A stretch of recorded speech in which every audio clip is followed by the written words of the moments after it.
আজকের এই spoken English ক্লাসে আমরা শিখব বাথরুম এবং টয়লেট রিলেটেড কিছু ইংরেজি সেন্টেন্স।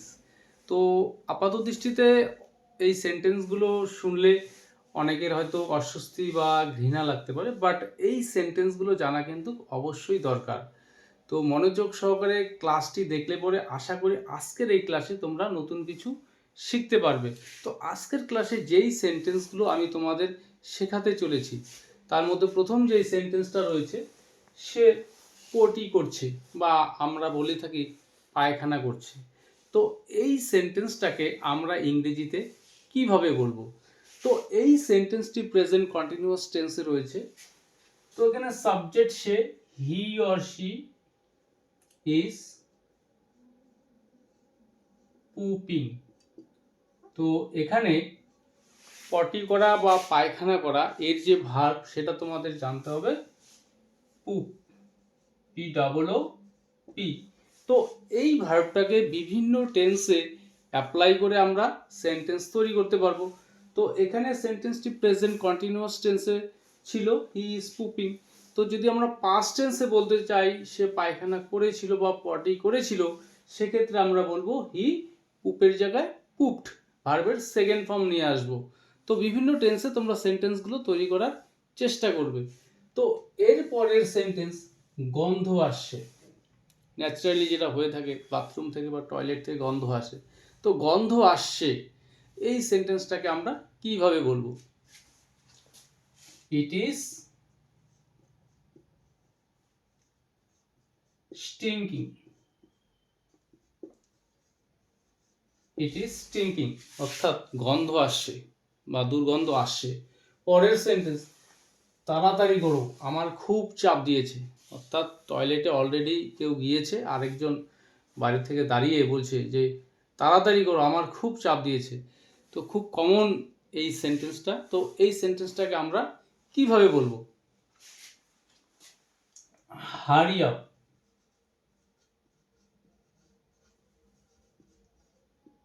হারি আপ, তাড়াতাড়ি করো। Pressure is just immense. Hurry up, my pressure is just immense. তাড়াতাড়ি করো আমার খুব চাপ দিয়েছে। পরের সেন্টেন্স, আমার খুব পটি পেয়েছে। তো এই সেন্টেন্সটাকে আমরা কিভাবে বলবো?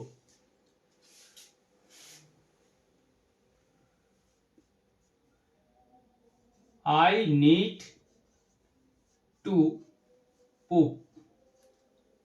তো আমার খুব পটি পেয়েছে বা পায়খানা পেয়েছে। তো এই সেন্টেন্সটাকে আমরা বলবো যে I need to পুপ right now. I need to পুপ right now, আমার খুব পায়খানা পেয়েছে বা পটি পেয়েছে। পরের সেন্টেন্স, তার পাতলা পায়খানা হচ্ছে। খুব বিরক্তিকর একটি সমস্যা, তার পাতলা পায়খানা হচ্ছে।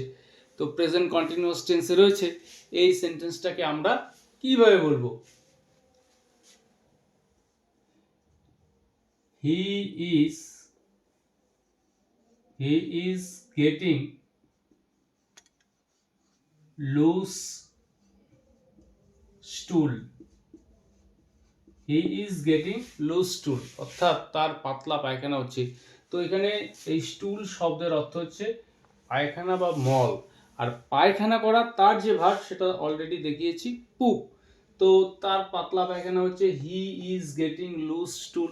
অথবা এই সেন্টেন্সটাকে অন্যভাবে বলা যেতে পারে, হি হ্যাজ লুজ মোশন অর্থাৎ তার পাতলা পায়খানা হচ্ছে।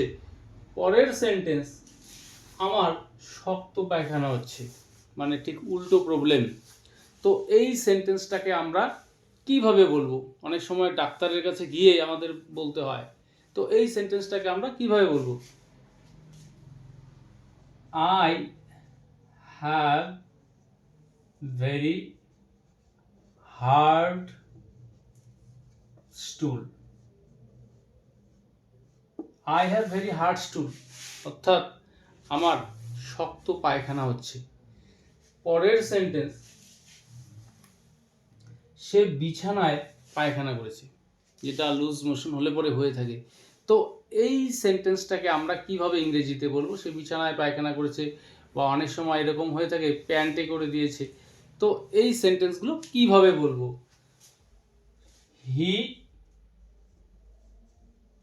পুপড, তো এখানে ভার্বের সেকেন্ড ফর্ম পাস্ট টেন্সে আমি সেন্টেন্সটি তৈরি করছি। He pooped on the bed, he pooped on the bed, অর্থাৎ সে বিছানায় পায়খানা করে দিয়েছে। তো আমরা বলতে পারি প্যান্টে করে দিয়েছে, সেক্ষেত্রে he or she pooped in the pants. তো পরের সেন্টেন্স, আমি প্রস্রাব করেছি, অলরেডি হয়ে গিয়েছে, পাস্ট টেন্সে যদি আমরা বলতে চাই তো সেন্টেন্সটাকে কিভাবে বলবো যে প্রস্রাব করেছি বা করেছিলাম? তো আই পিট, তো আই পিট, আমি প্রস্রাব করেছিলাম। তো এখানে প্রস্রাব করা যে ভার্ব সেটা হচ্ছে পি ডাবল ই, পি, এর মানে হচ্ছে প্রস্রাব করা। তো এই ভার্বটাকেও আমরা বিভিন্ন টেন্সে অ্যাপ্লাই করে সেন্টেন্স তৈরি করতে পারবো। সে প্রস্রাব করছে, সেক্ষেত্রে হি ইজ পিং, অর্থাৎ এখানে ভার্বের সঙ্গে আমরা আইএনজি অ্যাড করব। ফিউচার টেন্সেও আমরা সেন্টেন্সগুলো তৈরি করতে পারবো। হি উইল পি, অর্থাৎ সে প্রস্রাব করবে। আজকের ক্লাসে এই যে সেন্টেন্সগুলো দেখালাম, এই সেন্টেন্সগুলো বুঝতে যদি কোনো অসুবিধা হয়ে থাকে, কোনো রকম প্রশ্ন থাকে, তোমরা অবশ্যই কমেন্ট করে জানাবে।